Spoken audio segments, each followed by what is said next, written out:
Bakit mahalaga na magising ng maaga? Ang iba sa inyo ay hindi nakikita ang halaga nito, kaya hindi pa ninyo naaabot ang mga pangarap ninyo. Hindi ako natutulog kapag pagod na ako. Natutulog ako kapag tapos na ako sa mga kailangan kong gawin. Ang karaniwang milyonaryo ay nagigising ng alas 4 ng umaga. Ang aking araw ay nagsisimula ng alas 4 ng umaga. Nag-ehersisyo ako, nagbi-breakfast, pumupunta sa gym, at pagkatapos ay nagtatrabaho. Maraming sa inyo ay hindi pa nasubukan kung ano ang 4 a.m. ayon kay Dwayne Johnson.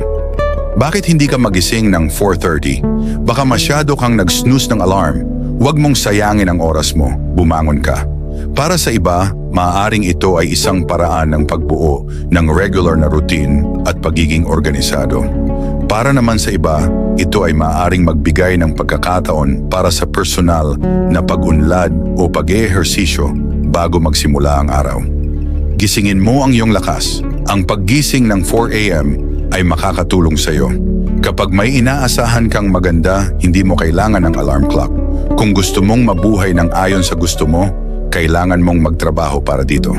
Huwag mong hayaang ang mga pangyayari ang magtakda sa iyo at kontrolin ang iyong kapaligiran at buhay.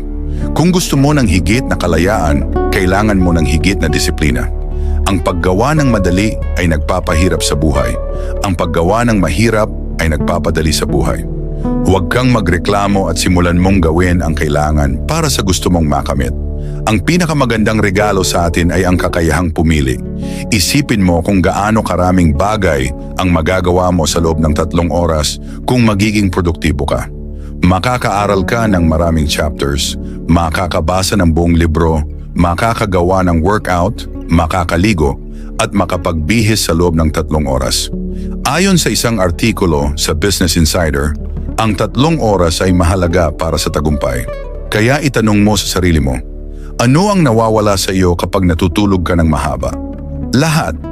Ano ang pinapalampas mo? Lahat. Ano ang nakukuha mo? Wala. Ano ang nagagawa mo? Wala. Tingnan mo ito.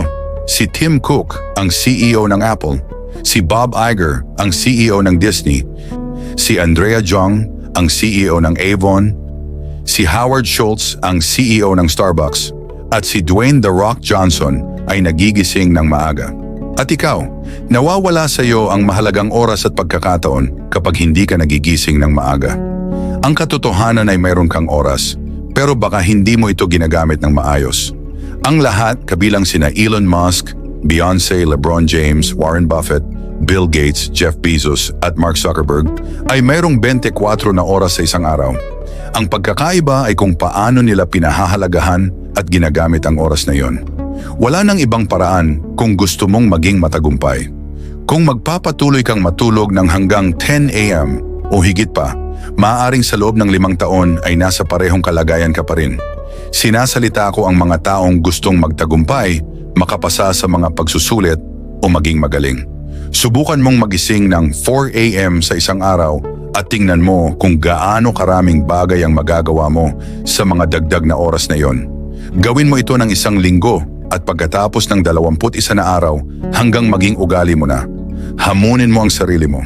Kung gusto mong maging milyonaryo, bilyonaryo, matagumpay, CEO o straight A student, ang paggising ng maaga ay maaaring isang mahalagang hakbang. Pasasalamatan ka ng iyong magiging matagumpay na sarili sa hinaharap